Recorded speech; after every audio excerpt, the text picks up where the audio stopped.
지난 시간에 뉴로 트랜스미터, 아드레날린, 그죠? 노르에피네프린, 그죠?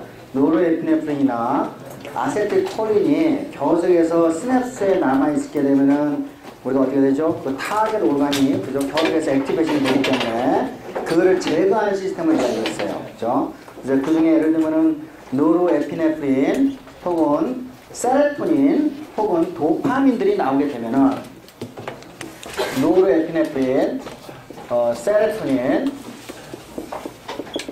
도파민들이 이제 나옴으로 인해 가지고 우리가 이제 액션 포텐셜의 어떤 형태로 이제 우리가 포스트 그죠? 하여간 그 뉴런에서 전달이 될 거예요. 자, 그런데 우리가 이거를 제거하는 시스템이 필요하다고 했어요. 그래서 우리가 지난 시간에 이러한 뉴로 트랜스미터를 제거하는 엔자임들이 마이토콘드리아에 존재한다고 했죠. 우리가 그 엔자임의 이름이 뭐라고 했죠? 모노 아민 옥시데이즈라고 했어요. 그죠? 마오. 그죠? 마오. 여러분 마오쩌둥 알죠? 그죠? 마오. 그죠? 그 마오쩌둥의 마오의 거기가. 그죠? 그래서 이 마오라는 이제 이러한 그죠? 효소가 있어서 우리가 이제 예를 들면 이게 도파민이 너무 많이 그죠? 계속 남아있거나 세로토닌이 너무 많이 남아있거나 혹은 우리가 이제 파이트와 플라이트 레스판스 노르에피네프린이 너무 많이 남아있지 않도록 우리가 이제 그 레스팅, 그죠? 우리가 정상적인 상태로 되돌릴 수가 있어요. 근데 이제 우리가 생각할 때 이와 같이 마오라는 유전자가 만약에 여러 가지 문제로 인해 가지고, 그죠? 우리가 마오라는 유전자가 말펑션해지게 되면은, 그죠? 우리가 여기서 이제 예를 들면은 프로모터에 문제가 있어가지고 마오라는 엔자임이 양이 적게 나온다든지, 그죠? 혹은 마오의 스트럭처 진, 그죠? 어떤 우리가 마우의 어떤 그 단백질을 만드는 것에서 돌연변이가 있어가지고 마우의 기능이 전혀 이루어지지 않는다든지, 그럼 어떻게 되죠? 우리가 이와 같이 우리가 시냅스에 이와 같이 뉴로 트랜스미터들이 굉장히 오랫동안 남아 있게 되겠죠. 그러면 이제 예를 들면은 우리가 예를 들면은 그런 파이트와 플라이트 레스판스가 교수에서 일어나는 상황, 그죠? 그러니까 컴다운이 안 되는 거예요. 이 사람이 컴다운이 안 되는 이유는 이와 같이 유전자의 고장으로부터 생길 수가 있어요. 자, 실제로 네덜란드에, 그죠? 네덜란드에 이제 어떤 이거는 이제 아들을 이제 키우는 이제 어머니가 왔는데 그 아들들이 굉장히 폭력적이기 때문에 이제 심리 상담을 이제 받으러 온 거예요. 예. 그래서 예를 들면 자기 오누이를 어떻게 했다든지 성추행을 하다니 하여간 우리가 상상을 불허할 정도로 굉장히 폭력적이고 이렇게 여러 가지 심리 상담을 받으러 왔는데 이야기를 들어보니까 이게 이제 자기 어머니 쪽으로 해가지고 이제 위에 삼촌, 외삼촌, 그죠? 또 위에 이제 외할아버지, 그쪽으로 해가지고 이게 뭔가 계속 오는 것 같아요. 그래서 이제 과학자들이 조사를 해보니까 이제 이와 같이 바이런스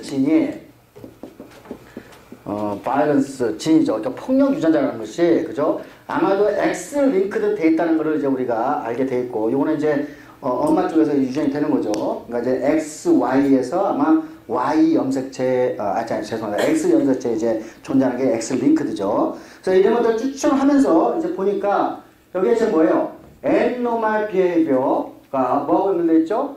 포인트 뮤테이션. 어떤 유전자에서 마오, 그죠? 모노아민 옥시데이즈 A, 그죠? 마오 A라는 효소에서, 그죠? 포인트 뮤테이션과 연결되는 것이 뭐라고? abnormal behavior인데 이게 이제 폭력하고 연결이 되는 거예요. 그죠? 그러니까 이제 여러분 화가 나면은 눈에 아무것도 안 보이잖아요. 그죠? 화가 난 사람한테 옆에 더 꽂으려면 어떻게 되죠? 더 눈에 안 보이겠죠? 피하는 방법은 도망가라고 했어요. 그죠? 보통 사람 같은 경우는 캄다운이 되니까 해결할 수 있어요. 근데 이런 사람 같은 경우는 한 번 올라가면은, 자, 이거 제거 안 되죠? 마오라는 유전자가 그나마 있으니까, 그죠? 제거 안 되니까 교세에서 파이트와 플라이트 레스판스에 있는 거예요. 그죠? 그러면 이 사람들은 어떻게 해요? 그래서 이제 우리가 유전자를 분석을 해가지고 실제로 보니까 자, 이제 우리가 명확하게 보니까 이 아이들 바이러스를 갖고 있는 남자들밖에 안 보여. 그죠? 남자들밖에 안 보이는데 이 엄마가 지금 복균, 그죠? 우리가 이 유전자에 대해서, 그죠? 커리어 진을 갖고 있는 거죠? 그죠? 여기에 저기 외할머니가 지금 커리어 진을 갖고 있죠. 저 외할머니. 그러니까 외삼촌이, 그죠? 외삼촌이 바이러스를 갖고 있고, 요 외삼촌이 줄줄이 사탕으로 지금 외삼촌들이 지금 그죠? 바이러스를 갖고 있어요. 그 다음에 여기 이제 자식들, 그죠? 여기 특히 이제 사촌 동생, 이종 사촌에, 그죠? 이런 것들이 보이죠. 그 다음에 저기 보니까 이쪽도 그죠? 뭐 이쪽도 여자 쪽으로 해가지고 여자 쪽에 저 커리가 있죠. 할머니 외할머니 뭐 저기 뭐냐 하여간 뭐 고모 할머니 보고 되겠네. 이모 할머니 그죠? 뭐 해가지고 이렇게 여기 이게 보이죠. 그러니까 이제 이런 것들을 보면서 아 우리가 그러니까 우리가 폭력이라는 것이 우리가 폭력적인 행동을 보여주는 것이 결국은 이와 같이 그죠? 우리가 우리가 뉴로 트랜스미터의 문제에 의해서 이루어질 수 있다는 것을 여러분이 이 데이터로서 명확히 알 수 있어요. 이거는 이제 굉장히 중요한 페이퍼예요. 그러니까 1993년도 93년도죠. 좀 93년도에 사이언스에 이제 퍼블리케이션 된 거죠. 자, 그래서 또 실제로 이제 후속 연구가 이제 교도를 이루어지고 있는데 여러분이 이제 예를 들면은 이제 살다 보면 이제 여러분처럼 이제 아주 좋은 집안 환경에서 이제 살면 부모님들이 별로 이제 그 채찍질을 안 할 거 아니에요. 여러분 공부 못한다고 채찍질을 받은 적 없을 거예요, 그죠? 근데 이제 어떤 이제 그 우리가 고아 같은 경우는 그죠? 우리가 고아를 하면은 상당히 말 트리트먼트 그죠? 굉장히 폭력적으로 이제 대우를 받게 되고, 그러니까 폭력적으로 대우를 받으면 우리가 아마 그 사람은 이제 커가지고 폭력성을 보일 것이라고 우리가 생각할 수가 있어요, 그죠? 그런데 모든 고아들이 다 폭력성을 보이는 건 아니겠죠, 그죠? 그러니까 물론 이제 비례해가지고 말 트리트먼트 받아가지고 받으면 폭력성은 비례는 하겠지만은 자, 근데 보니까 여기 이제 고아원에서 이제 그 고아원에 있었던 이제 애들을 대상으로 했어요. 여기 보니까 그 컨덕터 디스오더, 그죠? 행동이 이상하거나, 그죠? convicted for violence offense. 그러니까 뭐예요? 우리가 폭력 행동을 해가지고 경찰에 고발당하는 사람들이죠, 그죠? 혹은 뭐 이게 뭐예요? violence에 대한 성향, 그죠? 뭐 그다음에 반사회적 그죠? 뭐 퍼스널리티 반사회적 뭐 이렇게 그 개성을 갖고 있는 이런 것들을 가지고 이제 요거는 이제 뭐 앙케이트 조사 같은 걸 했겠죠. 그래서 보니까 여기 보니까 여기는 이제 정상적인 집단이에요. 그죠? 하이 마우 A 액티비티를 갖고 있는 그죠? 그러니까 정상적인 양의 마우를 갖고 있는 사람들이고 요거는 어떤 여러 가지 어떤 유전적 문제로 인해서 비정상적인 마우 A 액티비티 뭐 이런 거 같이 될 수가 있겠죠. 포인트 뮤테이션이 되면은 자 이런 이제 이거 두 개로 나눠가지고 보니까 자 여기 보니까 뭐 이렇게 정상적으로 해피하게 사는 경우죠, 그죠? No maltreatment. 그 다음에 아마도 조금 예측하는데 이렇게 그 폭력적인 집안에서 자랐던 폭력적인 것을 처리됐던 거에 고아원들이니까 이게 고아원에서 아주 중대하게 그죠? 우리가 폭력을 경험했던. 그러니까 뭐예요? 양쪽 다 폭력적인 대우를 받으면은 이 사람들의 폭력적인 경향이 있는 건 다 보여요, 그죠? 우리가 정상적인 집에서도 그죠? 정상적으로 뭐예요? 이렇게 마우 액티비티가 우리가 그죠? 정상적으로 있다 하더라도 폭력적인 대우를 받으면 폭력성을 보긴 하지만은 그렇게 아주 시비하진 않죠. 근데 여기 보세요. 여기 보니까 마우 액티비티가 낮은 그룹에서는 그죠? 폭력적으로 대우를 받으면은 폭력성이 더 띄게 되죠. 그 왜냐하면은 폭력성을 대우를 받으면은 그죠? 우리가 파이트와 플라이트 레스폰스가 일어나게 되죠. 그죠? 그러면은 이 사람들은 화나기 전에는 이 사람들 여러 마리 똑같이 그죠? 캄다운 돼 있어요. 그죠? 화가 한번 나면은 어떻게 된다고?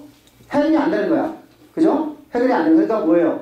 그러니까 화를 여러 번 내게 되면은 그죠? 화를 우리가 폭력적으로 대우를 받는다고 화를 이제 낼 수밖에 없는 상황이 되니까 어떻게 해서 저렇게 폭력성을 보일 수밖에 없는 거죠. 그러니까 이와 같은 데이터들이 축적이 돼가지고 마우 A라는 그죠? 모노아민 옥시데이즈 A라는 것이 결국은 뭐예요? 우리가 여러 가지 이런 뉴로 트랜스미터들을 우리가 재빠르게 비교대를 시켜가지고 우리가 정상적인 활동을 할 수 있도록 도와준다는 것은 아주 중요한 연구 결과라고 판단이 됩니다. 이 연구 결과는 2003년도에 그죠? 2002년도에 나왔는데 사이언스에. 그래서 이제 이런 것들은 이제 그때 당시에 우리가 뉴스나 그 어떤 여러 가지 그 기사화 돼가지고 우리가 폭력성을 가지고 있는 그죠? 폭력 유전자에 대해서 우리가 좀 이해를 하게 됐습니다. 자, 그래서 이제 여기까지.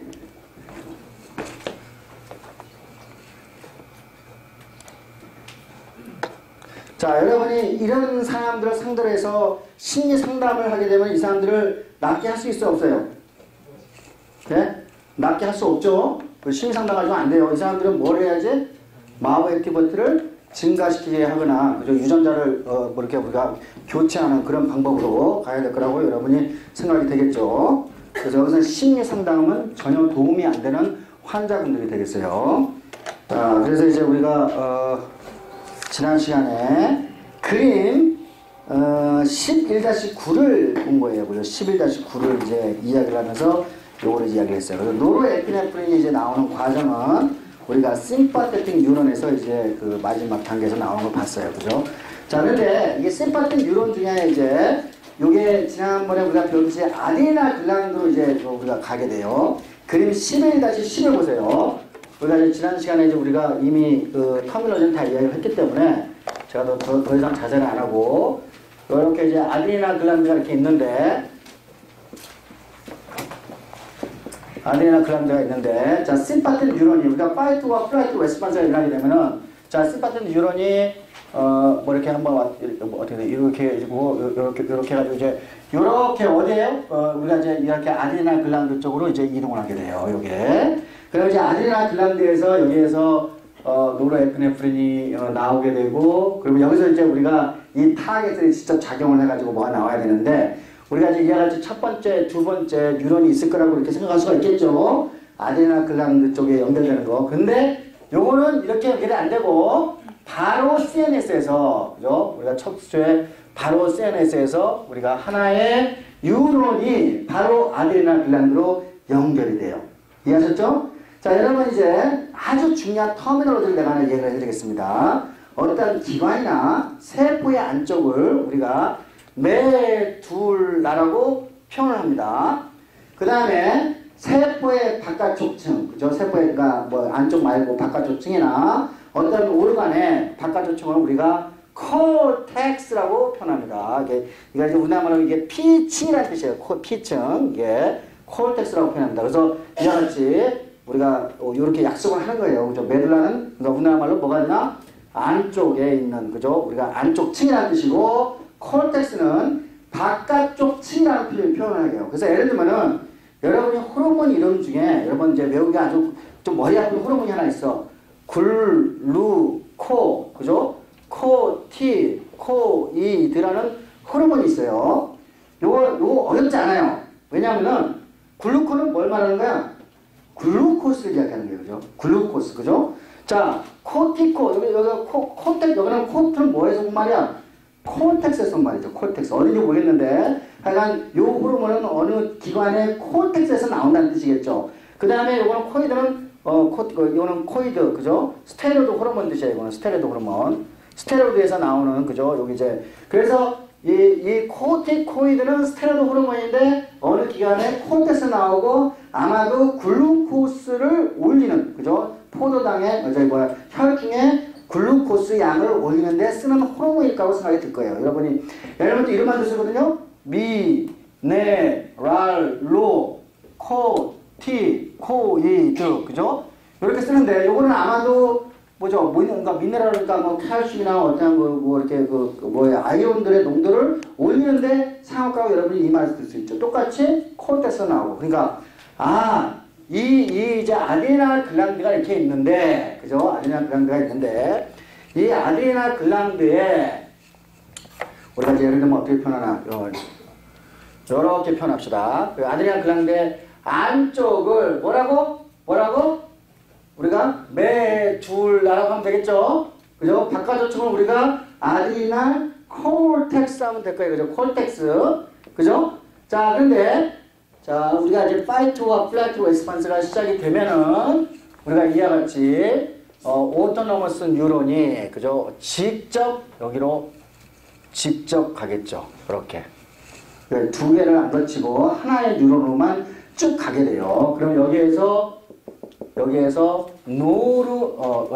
아세틸콜린이 나오죠. 첫 번째 뉴런이니까 첫 번째 뉴런에서 나온 거는 우리가 아세틸콜린이 나오겠죠. 아세틸콜린이 나오겠죠. 자, 여기에서는 원래 두 번째 뉴런에서 이게 작용해가지고 여기에서 뭔가 새로운 또 이제 뉴로트랜스미터를 내야 되는데 여기에서는 이걸 받아가지고 뭐죠? 콜리너질 리셉터인데 여기서는 이 콜리너질 리셉터는 우리가 여기서 새로운 그죠? 액션 포텐셜 시작하는 놈이 아니고 그죠? 우리가 여기서 새로운 이제 예를 들면 노르에피네프린 아드레날 글란드를 만드는 그죠? 우리가 에피네프린을 만드는 그죠? 만들도록 이제 하기 때문에 이거는 액션 포텐셜 새로 하지 않기 때문에 우리가 액션 아세틸콜린 리셉터를 우리가 두 가지 나눴죠. 그죠? 그러니까 뭐죠? 여기서는 액션 포텐셜 놈은 니코틴이라고 했어요. 그죠? 그죠? 그 다음에 이 세포안에서 가능한 놈은 GPCR을 갖고 있다고 했어요. 그러니까 무스칼리닉, 그죠? 무스칼리닉 리셉터라고 했어요. 그러니까 이거는 무스칼리닉, 그죠? 아세틸콜린 리셉터가 작동해서 신호 전달에 의해가지고 뚫룩하면서 에피네프린을 여기다가 방출하는 거예요. 이해하셨죠? 그러니까 요거는 우리가 클래시컬하게, 그죠? 클래시컬하게 심파틱 뉴런과 패라심파틱 뉴런은 두 개의 뉴런으로 해가지고, 그죠? 이렇게 나눠야 되는데 이건 그렇지 않죠? 자, 교과서 11-10을 보세요. 자, 보면은, 그죠? 우리가 CNS에서, 그죠? 프리갱글리닉, 그죠? 심파틱 뉴런이 직접 어디로 간다고? 아드리날 메듈라로 갔죠. 거기에서 아세틸콜린이 나왔어요. 그러면 여기서 무스카리닉 리셉터를 통해 가지고, 그죠? 신호 전달이 가서 이 세포에서 뭐가 나오죠? 에피네프린, 아드리날 호르몬이 나오게 되죠. 그러면 아드리날 호르몬이 피를 타가지고 혈액을 타가지고 온몸으로 가서 파이트와 플라이트 레스판스를 일으키게 되는 거죠. 이해하셨죠? 그죠? 자, 이와 같은 수술을 하는데 특히 이와 같이 직접, 그죠? 우리가 프리갱글리온 뉴런에서 나오는 아세틸콜린을 받아가지고 반응하는 세포를 크로마핀 셀이라고 그래요. 크로마핀 셀스, 그죠? 셀이라고 그래요. 그러니까 우리가 메둘라, 아드레날 글란드의 메둘라에 크로마틴 셀이 에피네프린이라는 호르몬을 방출하는데 사용한 것을 이 그림 11-10에서 명확히 알 수 있어요. 그 다음에 제가 이제 요 두 가지 호르몬 잠깐 이야기했는데 요거는 전부 다 스트레스에 관계되는 호르몬이에요. 스트레스. 나중에 우리가 배워요. 스트레스를 받게 되면은 뭐 여러 가지 이제 뭐 해가지고 어디를 때리겠죠? 여기 이 콜텍스 부분을, 그죠? 자극을 시키게 되면은 이 콜텍스에서 이제 어떤 스트레스에서 이 코텍스 부분에서 뭐가 나오죠? 이러한 두 가지 호르몬이 나오게 되는 거예요. 그죠? 우리가 브레인에서 우리가 스트레스를 받으면 제 강의가 만약에 여러분들한테 스트레스를 많이 주고 있나요? 현재까지 안 주고 있지? 만약에 이제 여러분 중간고사 때 이제 스트레스를 받을 거야. 그리고 스트레스를 받으면 여러분의 뉴런에서 스트레스 호르몬이 막 나올 거예요. 그죠? 그래서 스트레스 호르몬이 어디로 간다고? 여기로 가게 되는 거예요. 어디? 코텍스 부분. 그죠? 코텍스 부분에 가게 되면 이 코텍스에서 스테로이드 호르몬을 만드는데 이와 같이 자 스트레스를 받으면은 스트레스에 반응하기 위해서는 우리가 글루코스를 많이 써야 돼요. 그러니까 글루코스 레벨을 올리는 글루코코티코이드 호르몬이나 미네랄 코티코이드 호르몬 이거 전부 다 스테로이드 호르몬이에요. 어디에서? 코텍스에서. 그죠? 자 그러니까 여기 정리하면은 아드리날 글란드의 코텍스는 그죠? 이와 같이 두 종류 호르몬을 만들고 메듈라에서는 뭘 만든다고? 우리가 아드리날 호르몬인, 그죠? 에피네프린을 만들어내는 거예요. 자, 그러면 정리를 다시 해보면, 자, 에피네프린은, 그죠? 호르몬 맞죠? 호르몬이죠? 아드리날 호르몬. 블러드를 타고 다니까. 자, 요거하고 모양이 비슷하게 생긴 노르에피네프린은 뭐로 작용했죠? 뉴로트랜스미터로 작동했죠? 그죠? 뉴로트랜스미터. 자, 그런데 이 두 놈의 수용체는, 그죠? 비슷한 놈이니까 수용체가 어떤 같은 수용체가 두 놈을 똑같이 잡을 수도 있겠죠? 그죠? 근데, 그러니까 우리가 이제 예를 들면 에피네프린과 노르에피네프린에 대한 수용체 이름을 우리가 뭐라고 했지? 어드리너직 리셉터라고 했죠? 근데 그게 알파 1 배웠어요? 안 배웠어요? 알파 리셉터 배웠죠? 그 다음에 제가 베타2 리셉터 배웠죠? 그죠? 자, 알파1 리셉터가 작동하면은 뭐가 일어난다고? 근육의 스무드 머슬의 컨스트럭트가 뭐죠? 수축, 그죠? 컨스트럭션이 일어나고 그 다음에 베타 리셉터가 작동하면 내가 뭐라고 했죠? 릴렉세이션이 일어난다고 했죠? 기억나요? 다 기억나죠? 스무드 머슬에서 그래서 이건 혈관이 편차한다고 이거는 혈관이 수축된다고 했어요. 그죠? 그래서 이와 같이 알파1과 베타2는 알파1 리셉터, 베타2 리셉터는 각각 에피네프린과 노르에피네프린에 대해서 다 같이 반응할 수 있어요. 이 노르에피네프린과 에피네프린에 대한 어피너티, 친화력이 다를 수 있어요. 자, 그래서 테이블 11-2를 보세요. 여기 보면은 알파1 리셉터는 노르에피네프린에 대한 친화력이 에피네프린에서 10배가 더 높아요. 이해하셨죠? 10배가 더 높아요. 노르에피네프린에 대한 친화력이. 반면에 베타2 리셉터는 거꾸로 생각하시면 돼요. 거꾸로. 이렇게. 그죠? 자, 여기 내가 뭐라 그랬지? 평활근에 작동하는 것 둘다. 평활근. 어디에 있는 평활근? 우리가 혈관에 있는 혈관 평활근에 작동을 하는 거예요. 이렇게.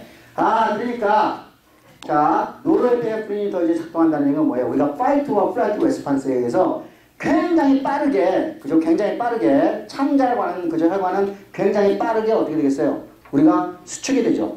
그죠? 혈관으로, 소장으로 가는 혈관은 이렇게 금방 바뀌게 될 거예요. 하지만, 그죠? 우리가 파이트와 플라이트 레스판스가 되면 아까 이제 뭐죠? 이와 같이 우리가 어디레날 글란드를 통해 가지고, 그죠? 여기서 에피네프린이 나오고, 이 에피네프린이 나옴으로 인해 가지고, 그죠? 스무드 머슬 어디? 심장과 간과 골격근으로 가는, 그죠? 혈관에 있는 스무드 머슬은 좀 늦게, 그죠? 조금 늦게. 왜냐하면 이게 호르몬을 타고 가야 되니까, 혈관을 타고 가니까 조금 늦게 릴렉세이션이 되겠죠.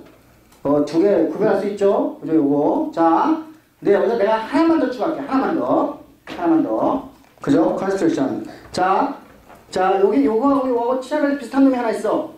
요거는 베타1 아데니자 리셉터예요. 치아를 비슷한 놈은. 요 놈은 어디에 작동하냐면은 카디악 머슬에 작동을 해요. 자, 여러분이 파이트와 플라이트 레스판스가 일어나면 심장이, 그죠? 더 잘 뛰죠? 심장이, 그죠? 더 좀 빨리 잘 뛰고, 그 다음에 심장이 피를 짜는 힘이 강해지죠? 맞아요? 우리가 나중에 배우게 되지만 카디악 머슬만이 아니고, 여기 심장에 오토 리드믹 셀에도 여기 이제 작동을 했어요. 이렇게. 오토 리드믹 셀에 작동하는데 이것이, 여기만 이야기하자, 오늘은. 카디악 머슬에, 그죠? 카디악 머슬에는 이와 같이 베타1 리셉터가 있어가지고, 우리가 요거는 이제 더 수축을 더 잘 시키죠? 그러면 심장이, 그죠? 심장에 한 번에 피가 더 많은 양이 심장에, 그죠? 능력이 더 올라가게 되는 거예요. 더 잘 짜기 때문에. 그죠? 그래서 여러분은 세 가지 리셉터만 포커스하면 돼요. 여기에서. 자, 테이블 11-2에 잘 정리를 하고 있어요. 우리가 이미 알파5는 배웠단 말이죠. 봅시다. 알파는 어디서 발견된다고? 예? 알파5는 일단은 어디에서? 노르에피네프린이 작동하니까 여기는 대부분의 심파티 타겟 티슈, 그죠? 우리가 창자라고 하는 스무드 머슬에서 있을 거야. 이거는 PLC를 액티베이션 시켜가지고, 맞죠? 포스폴라이페지스네요. PLC를 액티베이션 시켜가지고 칼슘 양을 증가시켜서 그 스무드 머슬에 수축에 하게 되는 거예요. 자, 알파2 포겟, 그죠? 알파2는 우리가 별로 이렇게 많이 안 나니까 그냥 잊어버려요. 베타1 하향 머슬에 작용해서, 그죠? 사이클 AMP를 증가시켜서 어쩌저 해가지고, 그죠? 우리가 나중에 또 상당히 배워요. 어쩌저 해가지고 심장근이 더 잘 짤 수 있도록 이렇게 작동을 해요. 나중에 심장을 배울 때 우리가 또 자세하게 배우게 될 거예요.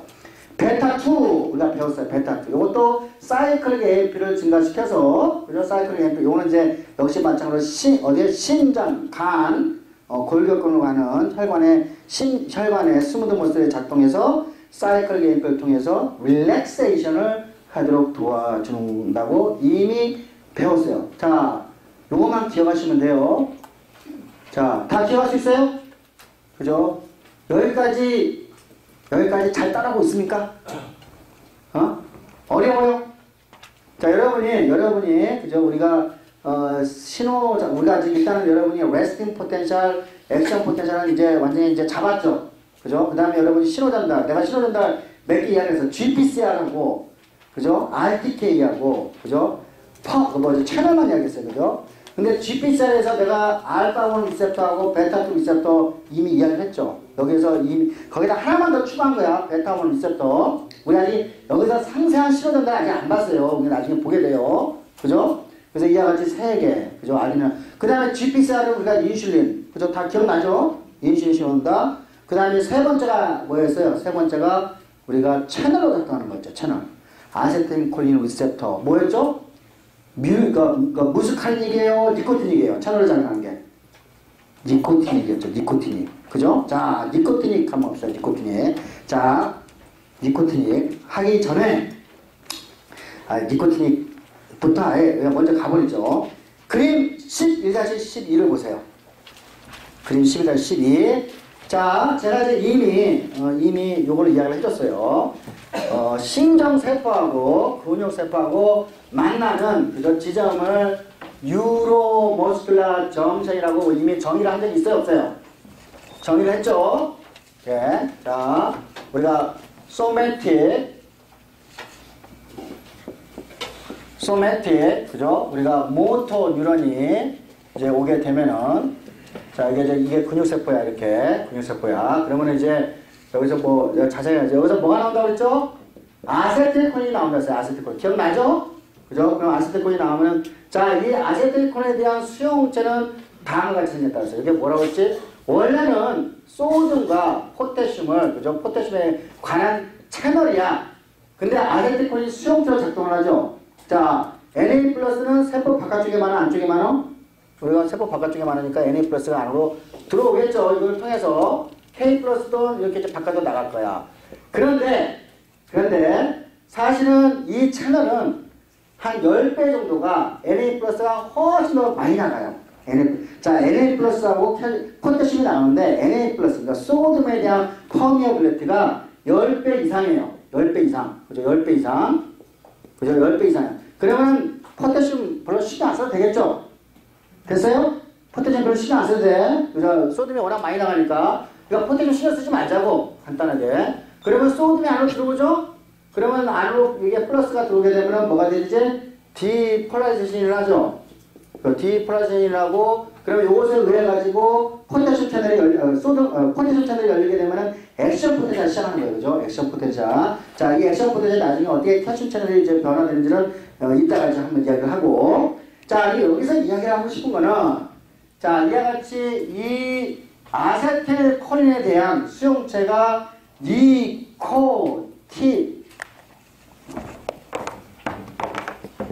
니코틴이 그죠? 아세틸콜린 리셉터는 어디에 있다? 근육에 존재를 하고 있는데 소듐과 포타슘을 둘 다 통과시킬 수 있는데 소듐의 퍼미어빌리티가 워낙 크기 때문에 여기서 소듐을 세포 안으로 집어넣어서 디폴라리제이션 시작해서 새로운 액션 포텐셜을 시작하는 거예요. 이해하셨죠? 그림 11-2에 제일 12에 제일 아래쪽에 니코티닉 아세틸콜린 리셉터가 존재하는 것을 여러분이 볼 수가 있어요. 다 그림 11-13을 다시 한번 봅시다. 자, 똑같은 내용을 다시 반복하는 거야. 제일 위에부터 한번 올라갑시다. 액션 포텐셜. 그러니까 너브 터미널에서 액션 포텐셜이 온다. 그러면 액션 포텐셜에 의해서 뭐예요? 디폴라리제이션이 되면은 자, 칼슘 뭐죠? 볼티지 게이트 칼슘 채널이 열리죠. 여기 교과서는 어쩌면 이제 여러분이 상상하는 거야. 볼티지 게이트 칼슘 채널이 열린다. 그러면 인트라셀룰라 칼슘 양이 증가한다. 그죠? 그러면 그 칼슘에 의해서 아세틸콜린을 포함하고 있는 베시클들, 시냅틱 베시클들이 뭐하고 퓨전하죠?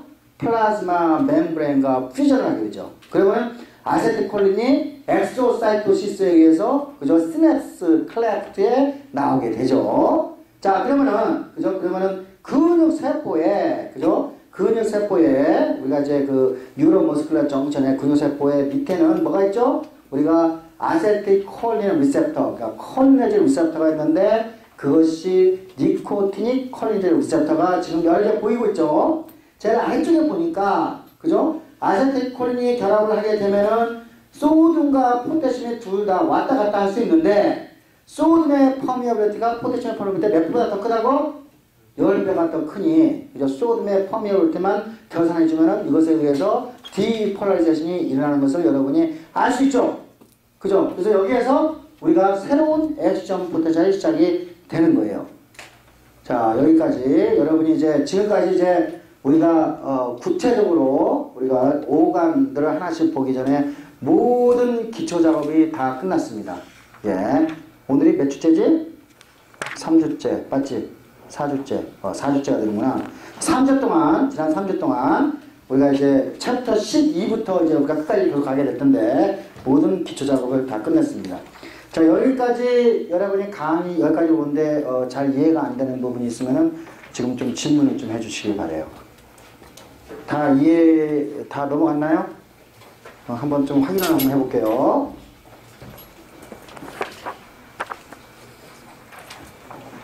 에드워드 한 어디 갔어? 에드워드 없어? 어디 있어? 자, 콜리네지 리셉터가 몇 가지 타입이 있죠? 콜리네지 리셉터. 콜리네지 리셉터가 뭐에 대한 리셉터야? No idea? 콜리네지 리셉터는 뭐에 어떤 라이건에 대한 리셉터냐고. 영어로 이야기해 줘야 되나? 아세틸콜린. 아세틸콜린 리셉터가 두 종류가 있다고 했죠. 뭐야 그게?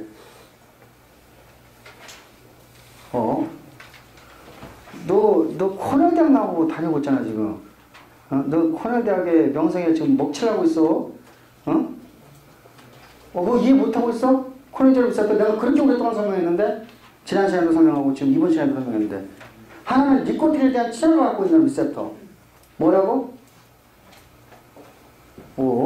자, 한국말을 잘 못 알아듣는가 보다.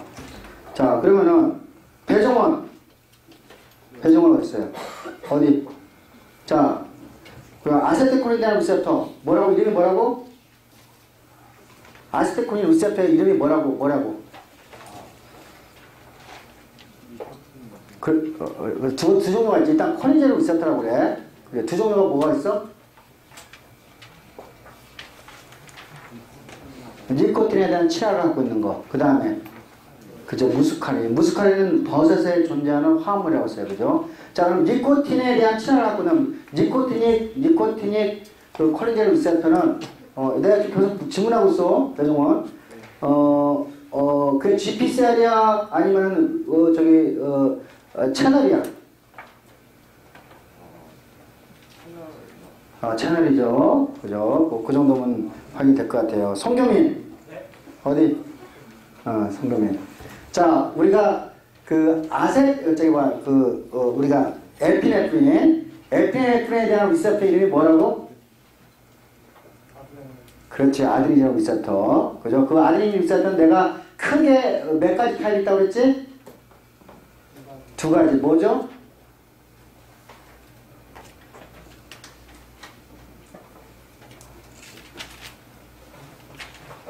알파 앤 베타. 알파는 어떻게 작동하는 거야? 스무드 모셀에 수축. 베타는 어떤 세컨 메신저를 내게 해요? 그래서 챕터 12로 갑시다. 오늘은 자, 근육에 대해서 앞으로 한 3시간 정도 근육에 대해서 스켈레탈 머슬과 스무드 머슬에 대해서 아주 상세하게 이야기를 해드리겠습니다. 교과서에 없는 내용까지 해가지고 여러분이 이제 아주 상세하게 배우게 되는 기회가 될 겁니다. 자, 우리가 스켈레탈 머슬부터 한번 시작을 해봅시다. 자, 우리가 머슬은 우리 몸에서 세 군데에서 볼 수가 있어요. 그래서 첫 번째는 우리가 골격과 골격을 연결시켜주는 머슬, 그죠? 우리가 뼈다귀와 뼈다귀를 연결시키는 것을 우리가 스켈레탈 머슬이라고 해요. 그래서 심장을 뛰게 하는 머슬이 뭐죠? 카디악, 그죠? 이거 영어 쓴다고, 그죠? 컴플레인 하지 말라는 얘기야, 그죠? 카디악 머슬, 그죠? 뭐 이런 거는 여러분이 보캐블러리, 그죠? 3만 3천 아니잖아. 이거는 고등학교 때 배운 영어 수준이잖아, 그죠? 그 다음에 또 뭐예요? 여러 가지 장기, 우리 내장에 들어있는, 그죠? 우리가 뭐예요? 속이 비어있는, 그죠? 긴 공간, 그죠? 우리가 창자라든지, 여러 가지 이제 많이 있죠. 우리가 호흡기에 있는, 그죠? 그런 곳이라든지, 우리가 속이 비어있는, 그죠? 이러한 관 같은 곳에 존재하는 머슬. 우리가 이걸 스무드 머슬이라고 그래요. 자, 근데 재밌는 건 뭐냐면은, 이 스켈레탈 머슬하고 카디악 머슬은, 그죠? 우리가 현미경, 광학혁명으로 보면은 무늬가 있어. 무슨 무늬? 줄무늬가 있어. 줄무늬가. 그죠? 그래서 우리가 이걸 스트라이에이티드, 그죠? 이제 요거는 이제 스트라이에이티드는 요거 이제 홈이라는 홈. 그죠? 그러니까 그루브라는 뜻인데, 스트라이에이티드 머슬이라고 표현을 해요. 무늬가 있기 때문에. 그죠? 그러니까 줄무늬 근, 그죠? 우리나라 말하면 이제 줄무늬 근으로 될 거야. 무늬가 있어요. 반면에 이거는 그러니까 뭔가 이 무늬가 있다는 건 뭐예요? 오가나이즈가 뭔가 하는 이 세포 안에서 뭔가 잘 오가나이즈가 돼 있어가지고 그 형태 때문에 줄무늬가 보인다는 얘기고, 그죠? 그 다음에 이 스무드 머슬은, 그죠? 줄무늬가 없어요. 그죠? 그러니까 뭐예요? 우리가 그냥, 스무드, 그냥 말 그대로 그냥 이게 부드럽게, 그죠? 어떤 형태, 그죠? 그것도 없기 때문에 우리나라 말은 그냥 평활근 그러는데, 민무늬근, 평활근, 그죠? 우리가 그렇게 표현을 해요. 자, 그림을 한번 봅시다. 그림 12-1을 보세요. 첫 번째 스켈레탈 머슬을 보여주고 있는데, 자, 여러분이 가장 중요한 개념.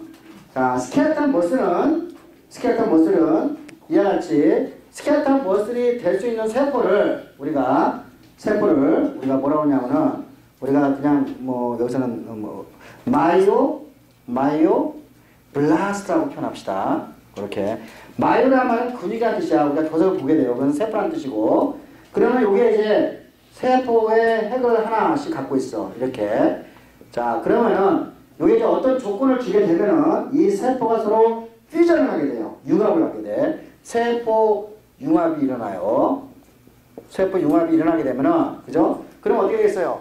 자, 우리가 세포 융합이 일어나니까 여기 이제 세 마리니까 세포 한 마리에, 그죠? 세포 한 마리에 핵이, 그죠? 핵이 이제 이렇게, 여기 핵이, 그죠? 세포의 중앙에 있는 것이 아니라, 얘가 세포의 바깥쪽에 있어요. 자, 우리가 이게 여러 마리가 있다 그러면은, 자, 우리가 세포의 이 바깥 부분에 있는 핵이 이렇게 보이면서, 여러 개의 핵을 갖고 있는, 그죠? 멀티 뉴클리어. 그죠? 멀티 뉴클리어. 우리가 마치 이게 대륙같이 생겼죠. 그래서 우리가 이거를, 우리가 마이오 튜브라고 이렇게 표현을 해요. 마이오 튜브. 대륙이라는 뜻이잖아요. 그죠? 그래서 내가 번역하면 이제, 이거는 근육 모세포. 그죠? 이거는 근육 대롱세포. 웃어야지, 이 대목에서는. 그지? 그지? 근육 대롱세포. 정확하게 한국말로 잘 표현한 거예요. 그죠? 자, 얘는 뭐냐면은, 우리의 스켈레탈 머슬은 핵이 몇 개 있다? 여러 개 있다. 그죠? 여러 개 있다. 자, 예를 들면 여러분의 허벅지에 있는 이 근육은, 그죠? 허벅지, 여기 이제 이 골반 뼈부터 시작해가지고 여기 조인트까지 지금 연결시키고 있죠. 이 세포는 우리 몸에서 볼 수 있는 가장 큰 세포가 되겠지. 핵이 몇 개가 될까? 5,000개, 5만 개, 50만 개겠지. 세포 하나에 여러 개의 핵을, 그러니까 멀티 뉴클리어, 마이오 튜브, 그죠? 이해하셨죠? 그러니까 우리가 근육세포는, 이 스켈레탈 머슬의 이 근육세포는, 스켈레탈 머슬 셀은 여러 개의 핵을 가지고 있으면서 우리 몸속에서 볼 수 있는 가장 큰 세포다. 맞아요? 자, 제가 또 얘기했지만, 스켈레탈 머슬은 우리 몸무게 몇 퍼센트를 차지한다고? 40%를 차지해요. 자, 스켈레탈 머슬은 글루코스를 가장 많이 보관하고 있는 장소예요. 알겠죠? 그러니까 당뇨병을 치유하기 위해서는 뭘 공부해야 되겠어? 스켈레탈 머슬을 공부해야지. 왜냐하면 가장 많은 당을 저장할 수 있는 공간이 어디라고? 근육이야. 우리 몸의 40%를 차지하고. 불행하게도 우리나라에서는 우리 시험실을 빼고는 스켈레탈 머슬을 공부하는 사람들이 별로 있겠어요? 없겠어요? 불행하게도 별로 없어요. 우리 시험실에서는 본격적으로 우리가 이제 스켈레탈 머슬을 공부를 하고 있는데, 자, 그래서 이와 같이 이제 스켈레탈 머슬은 이와 같이 멀티 뉴클리어로 구성이 되어 있다. 자, 그림 위쪽에 보세요. 위쪽에 보니까 지금 스켈레탈 머슬이 쭉쭉 있는데 핵이 여기서 각각 두 개씩 보이고 있죠. 각 세포에. 그죠? 줄무늬 갖고 있어요? 없어요? 줄무늬 보이죠? 그죠? 자, 그 다음에 카디악셀을 봅시다. 카디악셀. 카디악셀은 퓨전을 안 해요. 얘네들도 똑같이 줄무늬를 갖고 있는데, 그죠? 카디악셀은 줄무늬를 가지고 있으면서, 여기 이제 줄무늬가 쭉 있어요. 이렇게. 줄무늬. 핵 하나죠? 핵 하나. 보여요? 근데 여기 보니까 이와 같이 카디악셀과 세포 사이는 뭔가, 그죠? 우리가 뭔가 이렇게 서로, 이렇게 손가락이 끼듯이 세포와 세포 사이가 연결이 돼 있죠? 그죠? 서로 이렇게 수축까지 연결할 때 이게 떨어지면 안 되니까 이런 식으로 손가락을 끼듯이, 그죠? 끼듯이 이런 식으로 연결이 돼 있어요. 우리가 이걸 나중에 배우겠지만, 인터컬레이티드, 그죠? 인터컬레이티드 디스크라고 표현해요. 요 사이에 갭정션들이 있어가지고, 그죠? 아이온들을 공유할 수 있어요. 자, 근데 얘네들도 기본적으로, 요거는 뭐죠? 유니뉴클리어죠. 유니뉴클리어. 맞아요? 모노뉴클리어. 그죠? 모노뉴클리어가 맞겠다. 그죠? 모노뉴클리어. 세포에 핵이 하나밖에 없는 거예요. 그죠? 하지만 얘네들은 이와 같이 인터컬레이트 디스크를 갖고 있어가지고 세포가 잘 연결이 되어 있고 거기에 갭 정션을 갖고 있기 때문에 전기 신호를 같이 공유할 수 있어요. 맞아요? 자, 세 번째가 뭐죠? 스무드 머슬이에요. 스무드 머슬. 요거는 이제 우리가 창자라든지 기관지라든지 우리가 뭐 리프로덕티브 시스템, 뭐 우리가 생식기라든지 뭐 유리너리 시스템, 뭐 이런 데서 이제 볼 수 있는 그죠? 우리가 머슬들인데 얘네는 지금 뭐예요? 무늬가 있어요, 없어요? 무늬가 없죠. 그래서 우리가 이걸 민무늬근, 그죠? 평활근 이렇게 표현하는 거예요. 그죠? 요 위쪽 두 개는 아마 비슷한 기능을 가지고 수축과 이완이 될 거예요. 그러니까 카디악 머슬과 스켈레탈 머슬은 매우 비슷한 기전으로, 그죠? 우리가 수축과 이완이 되고 스무드 머슬은 우리가 또 따로 이제 작용이 될 거예요. 자, 우리가 스켈레탈 머슬은 기본적으로 뇌하고 연결이 되어 있죠. 맞아요? 자, 우리가 의식적으로, 내가 이 2두 바꾸는, 3두 바꾸는 의식적으로 할 수가 있죠. 그죠? 그러니까 이거는 뭐예요? 우리가 의식할 수 있는 수의근이라고 해요. 그죠? 의식에 의해서 가지고. 이거 카디악 머슬은 여러분이 생각했을 때 심장아 빨리 뛰어라 하면 명령할 때면 심장이 많이 떨지나요? 안 떨지죠. 그러니까 얘네들은 비거죠. 여러분이 창자에다가 명령을 때려가지고, 그죠? 빨리 소화를 시키라 하면 들어요, 안 들어요? 안 듣죠. 그러니까 얘네들은 기본적으로, 그죠? 우리의 머리하고는 약간 동떨어져 있는 것처럼 보여요. 그죠? 우리가 의식과는 상관이 없어요. 그래서 우리가 이거를 불수의근 이렇게 이야기를 해요. 우리가 작동하는 기전은, 그죠? 얘네들은 스켈레탈 머슬은 바로, 그죠? 모터 뉴런에 의해서 조절이 될 거라고 우리가 생각하죠? 모터 뉴런. 그죠? 그 다음에 얘네 둘은 우리가 파이트와 플라이트 레스판스에서 작용하죠. 그러니까 오토노머스 뉴런. 그죠? 뉴런에 의해서 작동을 하면 뭐 심파틱 앤 패라심파틱 뉴런 혹은 뭐 여러 종류의 호르몬, 그죠? 우리가 아드리나 호르몬 같이 호르몬에 의해서 작동이 될 수 있다는 것을 여러분이 알겠죠. 그죠? 이 정도 차이만 좀 이야기를 하고 이제 바로 스켈레탈 머슬을 이제 하나 둘씩 들여다봅시다. 예. 자, 스켈레탈 머슬은 자, 이게 이제 제가 뼈를 그릴게요. 제가 이제 그림을 잘 못 그려요. 이거 빗장뼈. 빗장뼈고, 여기 윗발뼈, 윗팔뼈, 요거 아랫팔뼈, 이렇게 있어요. 자, 그러면 여기 빗장뼈하고, 이게 아랫팔뼈하고, 이렇게 연결 좀 시켜볼까요? 이게 뭐죠? 뼈와 뼈 사이를 연결시킨 거예요. 스켈레탈 머슬이죠? 그죠? 스켈레탈 머슬이 있어요. 그러면은, 우리가 요거 몸통, 우리 몸통에 가깝게, 그죠? 붙는 요쪽을, 이것에 근육의 시작이라고 해요. 근육의 시작. 그러니까 뭐래요? 오리진. 근육의 오리진. 몸통에 가깝게 있는 부착점. 그걸 뭐라다? 우리가 그냥 오리진. 근육의 시작이라고 표현합시다. 그 다음에 몸통으로부터 먼 뼈에 붙어 있는, 그죠? 요 부분을 우리가 인서션. 그죠? 삽입점. 인서션이 S냐? T네. 인서션. 삽입점, 그죠? 우리가 뭐 이거 시작점 그렇게 하면 되겠어요. 자, 이해하셨죠? 그죠? 그러니까 우리가 근육이 있는데 몸통 쪽으로 가깝게 붙어 있는, 그죠? 이 부분은 우리가 시작점이라고 그러고, 그다음에 몸통에서 먼 뼈에 붙어 있는 것을 우리가 인서션이라고 표현하면 돼요. 그죠? 자, 그리고 여기에 지금 이 근육과 뼈를 연결시키는 이 부분을 우리가 뭐라고 그러죠? 우리가 텐던, 그죠? 힘줄이라고 하죠? 뭐냐면 힘줄, 맞죠? 그죠? 인대, 힘줄. 다 같은 말이죠. 인대, 힘줄, 그죠? 이 텐던을 통해서 근육, 스켈레탈 머슬과 요 뼈를 부착시키는 거예요. 그죠? 자, 우리가 이런 터미널을 이제 우리가 좀 안잘 그래요. 자, 여러분이, 자, 여기서 근육에서 보면은, 요게 수축이 되면은 요 두 뼈가 서로 가깝게 되죠? 수축에 의해서 두 뼈가 가깝게 되는 것을 우리가 플렉서, 그죠? 그러니까 굽힌금이라고 하면 되고, 거꾸로, 요건 내가 보이지 않지만, 요쪽에 또 근육이 반대쪽에 있겠죠? 만약에 여기서 수축을 하게 되면은, 수축하면 어떻게 되냐? 멀어지겠죠, 뼈가. 그죠? 멀어지죠? 그러니까 그거를 우리가 그런 익스텐서, 그죠? 이렇게 이야기를 할 수가 있겠죠. 자, 예를 들어 볼게요. 그림 12-2를 보세요. 제가 여러분이 내가 이렇게 있는데 여기에다 수축이 되지, 여기 수축이 되지 이렇게. 그럼 이게 플렉서야, 익스텐서야? 요거 플렉서, 그죠? 플렉서예요, 그죠? 요거 이두박근이에요. 그 다음에 내가 지금 요렇게 펼칠 때는 요거 이완이 되고 요거 아래 근육, 그죠? 아래 근육이 수축이 되는 거예요. 이거 삼두박근이거든요, 그죠? 삼두박근이 수축이 되니까, 요 플렉서하고 익스텐서는 항상 같이 있어야지만이 굽히고 뭐죠? 펼치고 이렇게 되는 거죠. 그러니까 얘네들은 서로 엔테고니스틱 해야죠. 엔티고니스틱, 그죠? 엔타고니스틱, 그죠? 엔타고니스틱의 머슬 그룹을 이렇게 갖고 있어야 돼요. 그렇죠? 그러니까 이와 같이 여러분이 뼈와 뼈가 움직이려면은 이와 같이 플렉서와 익스텐서 서로 기량적인 작동을 하고 있는 머슬 그룹을 가지고 있어야 된다고 생각이 들어요. 그죠?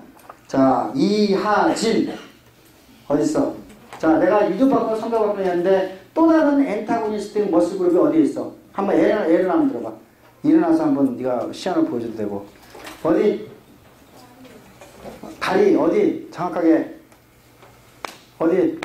허벅지하고 그죠? 뒤에 그죠? 자, 여러분이 항상 이와 같이 짤을 가지고 있어야 돼요. 뼈를 움직이려면은.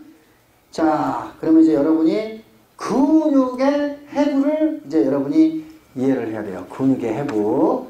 여러분이 해부를 가장 싫어하는 거 내가 알고 있는데, 자, 그림 12-3을 가보세요. 자, 여러분은 앞으로 절대 헷갈리면 안 되는 두 개의 용어를 정확하게 가르쳐 드리겠습니다.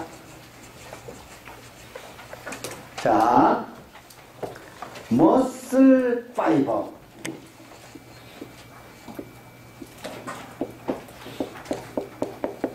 여기서 파이버라고 하는 놈은 섬이라는 뜻인데, 요거는 여기 이렇게 머슬 파이버 하면은요, 요거는 정확하게 머슬 셀을 의미해요. 머슬 셀. 근육 세포라는.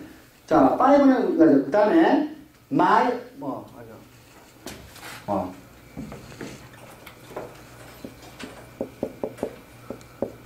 요거 똑같이 이것도 섬이라는 뜻이에요. 마이오파이브릴. 그죠? 마이오파이브릴. 요렇게 표현하는 것은 뭐, 액틴 앤 마이오신 필라멘트를 이야기하는 거예요. 헷갈리면 안 되겠죠? 그죠? 그러니까 예를 들면 우리가 머슬, 마이오파이브, 머슬 파이버, 그죠? 우리가 요 파이브, 마이오파이브라는 것은 그죠? 근육세포 안에 들어있는, 그죠? 우리가 미세 섬유, 그죠? 미세 섬유를 이야기하는 거예요. 그죠? 자, 우리가 이와같이 두 가지 탕면을, 머슬 파이브는 뭘 얘기한다? 머슬 셀을 의미하고, 마이오파이브는 머슬 셀 안에 들어있는, 그죠? 이와같이 필라멘트, 액틴 앤 마이오신 필라멘트를 의미한다. 요 두 가지 터미널지 정확히 알아두시고, 그 다음에 머슬 셀을 우리가 머슬 셀에, 그죠? 요거는 이제 이게 뭐냐면 이게 플래시란 뜻이야. 요거는 이제 살이란 뜻이에요. 그죠? 살. 그래서 우리가 머슬에다가는 항상 이같이 사코란 말을 붙여요. 사코. 이게 머슬에 관계되는 세포 내의 어떤 기관, 그죠? 세포 소기관들을 항상 사코란 말을 붙여서 하는데, 우리가 사코레마 하면은 요거는 또 쉬트란 뜻이야. 그죠? 껍데기란 뜻이죠? 살의 껍데기. 이거 뭐예요? 원형질막이 되죠. 그죠? 요거는 플라즈마 멤브레인을 이야기하는 거예요. 어디에? 근육에서의 플라즈마 멤브레인을 내가 뭐라고 표현한다? 사코레마라고 표현하는 거예요. 사코레마. 자, 예를 들면은, 그죠? 우리가 사이토플라즘. 네, 세포질이죠? 그죠? 그러니까, 이 근육하는 사람들은 플라즘 이렇게 안 쓴단 말이에요. 뭐예요? 사코플라즘. 이렇게 말 쓸 수 있어, 없어요? 말 되죠? 그죠? 예를 들면은, 우리가 엔도플라즈믹 레티큘럼.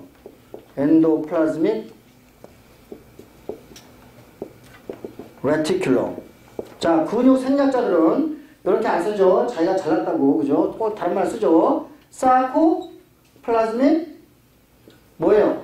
레티큘럼이라고 표현하죠. 그렇죠? 자, 요렇게, 그죠? 근육 생략을 하는 사람들은 이와 같이 터미놀로지를 조금씩 달리해요. 그림, 테이블 12-1, 408페이지네요. 테이블 12-1에 보면은, 자, 다시 정리합시다. 머슬셀은, 그죠? 머슬셀은 우리가 머슬 파이버라고 정의를 했어요. 셀 멤브레인은 사코레마, 그죠? 사이토플라즘은 사코플라즘, 그 다음에 엔도플라즘 레티큘럼은 사코플라즘 레티큘럼이라고 표현을 해요. 자, 다시 교과서 410페이지에 자, 피겨 12-3을 봅시다. 자, 기본적으로 제가 자, 근육, 스켈레탈 머슬에 있는 스켈레탈 머슬, 그러니까 머슬 파이버는 멀티 뉴클리어 셀이라고 그랬죠? 그죠? 멀티 뉴클리어 셀. 그죠? 그러니까 아마도 여러분이 근육세포를 이렇게 보면은 이렇게 긴 근육세포 하나 볼 거예요. 그죠? 그죠? 요게 핵이 여러 개 있는 거예요. 핵이 여러 개 있는 거. 핵이 이렇게 여러 개 있어요. 그죠? 요게 세포가 여러 마리예요? 한 마리예요? 한 마리. 그죠? 원 머슬 파이버. 그죠? 머슬 파이버예요. 그죠? 머슬 파이버. 그런데 자, 이렇게 머슬 파이버 하나 있고 또 한 마리가 또 이렇게 있겠지? 이렇게 또 이렇게 있겠지? 그러면 머슬 뭐가 되지? 파이버스가 되겠지. 그치? 그러고 난 다음에 요거를 그죠? 누군가가 요거를 이렇게 보호를 하려면 이렇게 껍데기를 만들어야겠지. 이렇게. 맞아요? 껍데기를 이렇게 만들어야겠지. 그죠? 우리가 이 아주 세포와 세포 사이를 그죠? 연결시키는 조직을 우리가 뭐라고 그러지? 커넥티브 티슈라고 그러죠. 내가 이야기했나? 그거 아직 이야기 안 했던 것 같아. 자, 요거를 커넥티브 티슈가 있어야 되는데 요거는 이제 뭐냐면은 여러분이 자, 파이브로블라스트를 보면은 자, 이게 파이브로블라스트라는 것은 내가 정의했나? 여기서 파이버를 내게 하는 세포라고 그랬죠? 섬유를. 그죠? 이걸 우리가 파이브로블라스트라고 하는데 세포 바깥쪽에 엑스트라셀룰라 매트릭스인 그죠? 엑스트라셀룰라 매트릭스인 파이버들을 만드는 세포를 우리가 파이브로블라스트라고 해요. 이거는 콜라겐이라든지 그죠? 콜라겐이라든지 뭐 파이브로넥틴이라든지 그죠? 이런 여러 종류의 그죠? 엑스트라셀룰라 매트릭스를 낼 거예요. 자, 이와 같이 엑스트라셀룰라 매트릭스와 그죠? 이와 같이 파이브로블라스트로 구성되어 있는 이 조직을 커넥티브 티슈라고 해요. 되셨어요? 정의. 여러분이 앞으로 말고 닳도록 그죠? 이거 뭐 결합 조직을 배운단 말이야. 커넥티브 티슈를 배운단 말이야. 그러니까 결합이라는 건 뭐야? 이셈과 이셈을 통해 가지고 세포와 세포를 붙이게 하는 거죠. 그죠? 세포가 자랄 수 있는 공간을 만들어주는 것이 ECM 아니야. 그죠? 그러니까 ECM으로 구성이 되어 있고, 그러니까 파이브로블라스트와 ECM으로 구성이 되어 있는 지역을 내가 뭐라고 정의한다? 커넥티브 티슈라고 정의를 하는 거예요. 그러니까 여기에는 지금 뭐예요? 콜라겐이, 그죠? 콜라겐이 쭉 깔려 있는 거예요. 우리는 이제 파이브로블라스트에서, 그죠? 나오는 콜라겐이 쭉 깔려 있어가지고, 요거를, 그죠? 머슬 파이버들, 그죠? 머슬 파이버들. 내가 이거를 뭐냐면은, 요거, 이렇게 커넥티브 티슈로, 그죠? 우리가 묶어져 있는 부분을 우리가 뭐라고 하냐면은, 베시클이라고 해요. 베시클. 그렇게 약속을 하자고요. 베시클.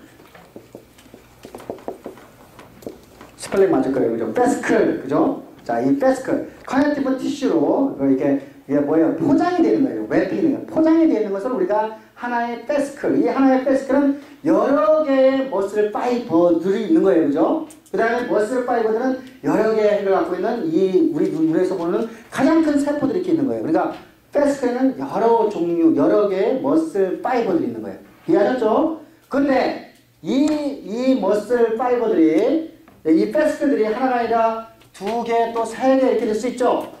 그죠? 베스클 이렇게 여러 개가 모일 수 있어요. 그죠? 여러 개가 모일 수 있어요. 자, 이 베스클과 베스클 사이도 전부 다 커넥티브 티슈로 연결되어 있죠. 근데 여기에 이제 베스클과 베스클 사이에는 이제 예를 들면 이 부분에 이렇게 여기에 이제 혈관이 갈 수도 있고, 그죠? 블러드 베슬. 그죠? 커넥티브 티슈의 이제 중간중간에 블러드 베슬이 이제 통과할 수 있고, 뉴런이, 그죠? 모터 뉴런이, 여기에 이제 오스가 있겠죠? 그죠? 모터 뉴런이. 그러니까, 베스클과 베스클 사이에, 그죠? 이와 같이 블러드 베슬이나 모터 뉴런들이 있어가지고, 요거를 이제 조절하게 될 거예요. 그죠? 이해하셨죠? 그 다음에 요걸 또 전체를 또 쌓아야지. 이거를. 전체 쌓는 거는, 터미널이 좀 없네. 이게. 자, 그래서 이제 이해하셨죠? 예, 우리가 이제 이와 같이 우리가 전체는 또 이제 또 다른 커넥티브 티슈로 또 연결이 될 거예요. 그래서 요거를 우리가 그림 12-3의 A번을 보세요. 제일 오른쪽부터 시작합시다, 우리가. 자, 우리가 지금 아직까지 셀부터 시작하는 거야. 여기 보니까 한 마리의 머슬 파이버가 보여요, 안 보여요? 보이죠? 한 마리의 머슬 파이버. 내가 머슬 파이버는 뭘 의미한다? 셀을 의미한다. 근데 머슬 셀은 핵이 여러 개가 아니라 여러 개다. 핵이 어디 있죠? 세포의 표면에 존재하고 있죠. 맞아요? 자, 머슬 파이버 바깥쪽에 커넥티브 티슈가 있어요. 그죠? 커넥티브 티슈가 있어요. 그래서 커넥티브 티슈를 해가지고 전체를 묶는 게 있죠. 우리가 그걸 뭐라고 할 때? 뭐라고 하냐면 번드 오브 파이버스 하는데 이걸 내가 표현을 또 다른 말로 패스클이라는 표현을 했죠. 그죠? 패스클. 됐어요? 또 요 패스클 사이에는 패스클과 패스클 사이에는 또 커넥티브 티슈가 있는데 패스클과 패스클 사이에는 블러드 베슬과 뉴런이 왔다 갔다 한단 말이에요. 됐어요? 그걸 또 전체를 묶지. 그죠? 전체를 묶어요. 그럼 이게 인텍트한 머슬이 되는 거예요. 해부 다 이제 됐죠? 해부 다 됐죠? 그래서 가장 중요한 용어는 머슬 파이버는 뭘 의미한다? 셀을 의미한다. 절대 잊어먹지 마세요. 셀을 의미한다. 그러니까 우리나라 말로는 근육 섬유라고 표현해요. 근육 섬유는 우리가 세포를 의미한다. 자, 밑에 자 A번의 해부를 알게 되면요. 그 아래에 그 조직표를 이해할 수 있죠. 봅시다. 스켈레탈 머슬은 그죠? 우리가 머슬 패스클들로 구성이 되어 있어요. 그죠? 그 다음에 커넥티브 티슈가 머슬 패스클들 사이사이를 메꾸고 있어요. 그죠? 그 다음에 머슬 패스클 사이사이에 블러드 베슬과 그죠? 뉴런이 들어가 있죠. 첫 번째, 두 번째 조직도 다 알겠죠? 그죠? 두 번째 조직도. 이거 학생 여기 옆에 있는 사람하고 같이 공유해서 봐. 책 없는 사람은 앞뒤로 해가지고 같이 공유해서 봐요. 자, 그러면 머슬 패스클들은 여러 개의, 그죠? 머슬 파이버들로 구성이 되어 있어요. 자, 그럼 머슬 파이버 안에, 세포 안에는 도대체 무엇이 들어있는가를 이제 살펴보자 이거예요. 세포 안에는. 자, 이 머슬 파이버 안에는, 이제 제가 요렇게 적을게요. 요렇게. 머슬 파이버 안에는 하여간 뭔가 좀 이렇게, 이렇게 파이버들이 막 이렇게 있어. 이게, 파이버를. 이렇게, 제가 이렇게 대충 이렇게 그리는 거야. 이렇게 있고. 무늬로 가지고 있고 막 이게 있는 것 같아. 여기에 이와 같이, 그죠? 우리가 이와 같이 어떤 필라멘트들이 필라멘트들이 이렇게 있고, 그 다음에 예를 들면 이것도 이제 제가 보면은, 어떤 부분은 이렇게 깊숙하게 들어가요. 이렇게. 그러니까 사콜레마가 이와 같이 깊숙하게 들어가는 곳이 뭐예요. 그 다음에 머슬 파이버 내가 이렇게 다 지워버리고 엔도플라즈메틱 우리가 사코플라즈마 레티큘럼 요거는 요런 식으로 그죠? 요런 식으로 일단 요거 먼저 보는 게 낫겠네.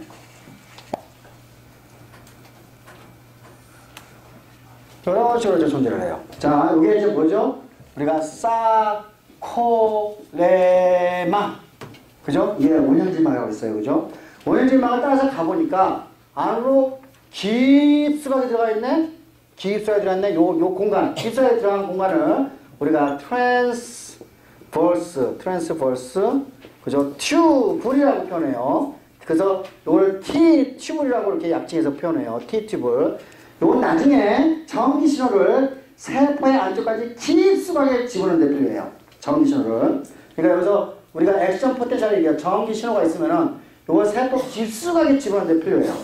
그 다음에 여기 보니까 자, 요게 이제 사코플라즈믹 레티큘럼이야. 사코플라즈믹 레티큘럼이에요. 레티큘럼. SI라고 해요. 요거는 SR은 칼슘의 저장고란 말이에요. 저장고. 그죠? 칼슘의 저장고. 칼슘이 무진장 많이 들어있는 곳이에요, 이게. 자, 그러니까 여기서 보니까 사코플라즈믹 레티큘럼, T튜블, N사코플라즈믹 레티큘럼과 세 개의 구조가 같이 모여있죠. 우리가 이걸 트라이어드라고 그래요. 요거 세 개를 트라이어드, 그죠? 삼합체 모르나무라고 표현하면 되겠네요. 그죠? 자, 그러니까 요거는 칼슘의 저장고의 사코플라즈믹 레티큘럼과 사콜레마가 서로 연접해 있는 거죠, 결국은요. 그죠? 그러니까 제가 이야기했죠. 전기 신호가 오면 전기 신호가 어쨌지 해가지고 여기에 있는 칼슘을 세포지에 내놓은 게 지금 목적이란 말이야. 그러니까 뭐예요? 이 전기 신호하고 사이코프라즘이 들어가고 서로 상호작용이 되기 때문에, 그죠? T튜브를 통해가지고, 이렇게 딥속에 들어가서, T튜브를 통해서 이 전기 신호를 칼슘 신호로 전환시켜야 될 거라고 여러분이 생각할 수가 있어요. 자, 여기에서는 지금 안쪽에 더 복잡하게 보이는, 그죠? 필라멘트, 마이크로 필라멘트는 내가 보여주지 않았어요. 그죠? 자, 이와 같이, 첫 번째는 이와 같이 우리가 이 구조, 요 구조를 조금 더 확대해서 본 게 그림 12-4, 412페이지에 글을 보고 있어요. 자, 이와 같이 T튜브는 세포 깊숙이 전기 신호를 보내기 위해서 필요한 구조다. 그렇기 때문에 이 사이코플라즘 레티큘럼과 바로 연결될 수 있는 구조다라는 것을 여러분이 이 그림으로부터 알 수 있죠. 자, 다시 411페이지 그림 12-3으로 와서 오른쪽으로 이제 하나씩 가봅시다. 오른쪽. 자, 여기 보니까 자, 왼쪽에 뉴클레오스 한 마리가 딱 있죠. 그죠? 그 다음에 여기 보니까 뭐 이렇게 또 이렇게 다발처럼, 그죠? 그러니까 미세 섬유 다발들이 하늘색으로 칠해져 있는 것은 무엇일까요? 사이코플라즈미 레티큘럼이죠. 그죠? 노란색의 관은 무엇일까요? 그거는 T튜블이죠. 됐어요? T튜블은 지금 세포의 표면과 구멍이 뚜껑 뚫리는 거 보여요? 안 보여요? 보이죠? 그러니까 T튜블과 그러니까 T튜블이 뭐를 둘러싸고 있죠? 사이코플라즘 레티큘럼을 랩핑하고 있죠? 포장하고 있죠? 그죠? 그러니까 사이코플라즘 레티큘럼은 에서 나오는 칼슘이 직접 뭐예요? 마이오5를, 그죠? 미세 섬유 쪽으로 나가게 해서 우리가 이제 뭐 이렇게 수축을 일으키게 할 수 있는 거죠. 자, 마이토콘드리아는, 그죠? 세포 표면에, 세포의 세포막 바로 아래 혹은 마이오5를 사이사이에 굉장히 많이 존재하는 것을 여러분이 볼 수가 있어요. 자, 마이오5의 구조를 봅시다. 구조를. 그죠? 여기 보니까, C번이네요. C번을 보니까, 자, C번에, 우리가 빨간색은 얇은 필라멘트, 틴 필라멘트라고 그러고, 보라색은 우리가 틱 필라멘트라고 해요. 자, 빨간색은 액틴 필라멘트, 틴 액틴 필라멘트라고 그러고, 그 다음에 보라색은 틱 마이오신 필라멘트라고 해요. 자, 근데 여기서, 자, 요 구조를 하나씩 보면은, 직접 내가 마이오5의 구조를 내가 그리겠습니다.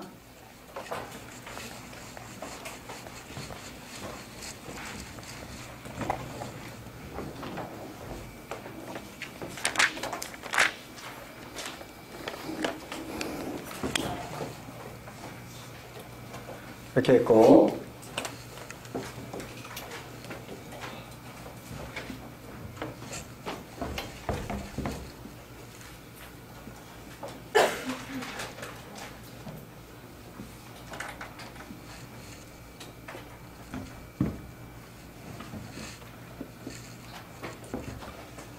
자, 여러분이 이제 이와 같은 구조를 보게 되는데, 자,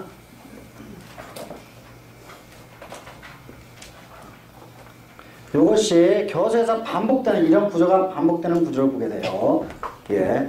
자, 여기서 말 그대로, 제가 이거는 얇게 쓰니까, 그죠? 액틴, 필라멘트. 액틴으로 구성이 됐어요. 액틴으로. 필라멘트라고 그러고. 요거는 굵게 돼 있어요. 굵게 돼 있는데 내가 머리가 이렇게 이제 치밀하게 오는, 이렇게. 머리가 이제 이렇게 치밀어 올라가지고, 요런 머리를 갖고 있어요. 이렇게. 그죠? 요런 머리를, 상량, 나머지는. 그죠? 우리가 요거를 굵으니까, 그죠? 마이오신 필라멘트라고 이야기를 해요. 필라멘트라고 그래요.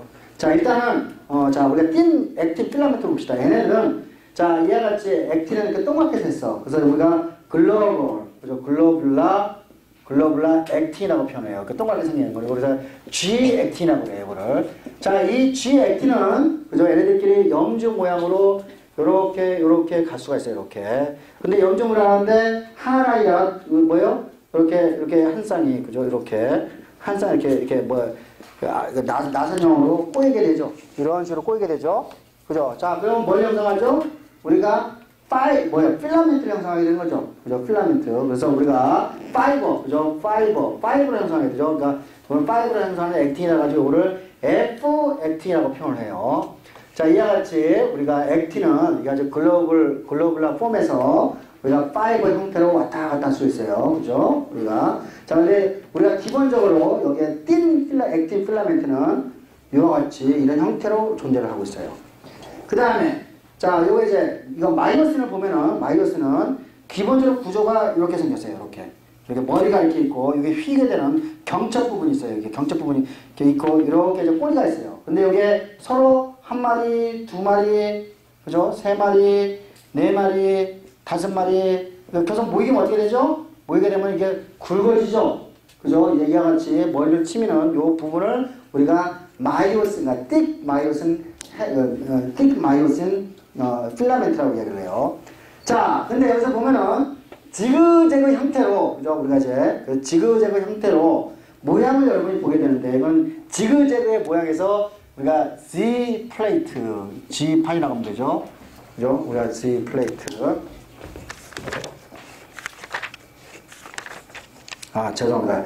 Z 디스크라고 합니다. Z 디스크라고 표현을 하고, 예. 그 다음에 요 부분, 그죠? 띡 필라멘트를 가로지는 요 또 라인이 하나 있는데, 우리가 미들에 N9이라고 표현해요. 요거를 N9이라고 표현하고, 요것도 이제 예를 들면 여기 이제 띡 필라멘트가 이제 사이사이에 있겠죠. 자, 여러분이, 자, 여기에서 여기까지는, 그죠? 액틴 필라멘트만 구성이 되어 있죠. 단이란 분자만 구성이 되어 있는 거예요. 단이란 분자만. 그러니까 이걸 광학경으로 들다 보면 빛이, 그죠? 빛이 반사되거나 그럴 때 균일하게 반사되겠죠. 그러니까 이거를 아이소트로픽, 그죠? 아이소트로픽 리전, 아이소트로픽 밴이라고 해요.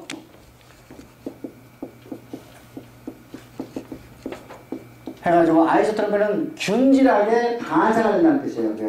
등방성. 그러는데 이거를 아이소트로픽 밴드를 액틴만 구성이 되어 있으니까 I 밴드라고 표현을 하고, 자, 요 부분 보세요. 요 부분은 액틴하고 마이너스하고 서로 막 섞여 있죠. 그죠? 어떤 데서는 빛이 여기서는 굿절이 이 부분하고 이거 막 다를 거 아니야. 그러니까 서로 등방성을 갖고 있어 없어? 아니죠. 그러니까 비균질하죠. 그러니까 아이소트로픽, 그죠? 밴드라고 이야기를 하죠. 그래서 우리가 on에 A를 써가지고 A 밴드라고 이렇게 표현을 하는 거예요. A 밴드라고. 요거는 전자안경을 보면은 이렇게 구조가 생기기 때문에 전자안경의, 그죠? 몰프로지를 보고 우리가 이렇게 쓰는 거예요. 그 다음에 특히 이 A 밴드의 요 부분은, 그죠? 액틴이 없는 요 부분은 상대적으로 여기보다 훨씬 더 밝게 빛나죠. 그러니까 요거를 H존이라고 해요. H는 뭐 이렇게 독일말로 밝다는 뜻이에요. 그러니까 헬레라는 말 쓰면 되면 밝다는 뜻이에요. 이거는 이와 같이 여러분이 5개의 터미널로지만 알면 되겠어요. 첫 번째, Z 디스크, 그죠? 액틴 필라멘트가 부착한 장소네. N9, 요거는 마이너스 필라멘트가 부착한 장소네. 2개요. 그 다음에 액틴 필라멘트만 구성이 되는 I 밴드, 그죠? 3번째, 그죠? 그 다음에 액틴 필라멘트하고 마이너스 필라멘트가 서로 섞여있는 A 밴드, 4번째네요, 그죠? 자, 이 A 밴드에서도 가장 밖에 띡 필라멘트만 구성이 되어 있는 H존, 그죠? 우리가 5개 터미널로지만 알면 돼요. 됐죠? 자, 이거 교과서에 다 하나씩 설명이 돼 있어요, 그죠? 자, 그런데, 그죠? 자, 결론적으로 우리가 알아요, 지금. 우리가 이제 마이너스는, 그죠? 띡 필라멘트의 머리 부분이 액틴하고 결합해서 요거를 이제 서로 이렇게 미끄러뜨려가지고 간다는 걸 아는데, 자, 그래서 요거를, 여러분이, 예를 들어, 자, 그림 12-5를 보세요. 12-5. 자, 우리가 이제 각각의, 그죠? 우리가 그 정의를 쭉 한 대로 이렇게 가고 있는데, 자, C번에 제일 아랫부분에 제일 오른쪽으로 가보세요. 여기 보니까, 자, 띡 필라멘트 주변에 띵 필라멘트가 몇 개가 있어요? 6개가 있죠? 그죠? 그러면 띵 필라멘트 주변에 띡 필라멘트가 몇 개 있어요? 3개가 있죠. 그죠? 이런 구조를 갖고 있다는 걸 보여주는 거예요. 시간이 다 끝났네요. 오늘은 여기까지 하겠습니다.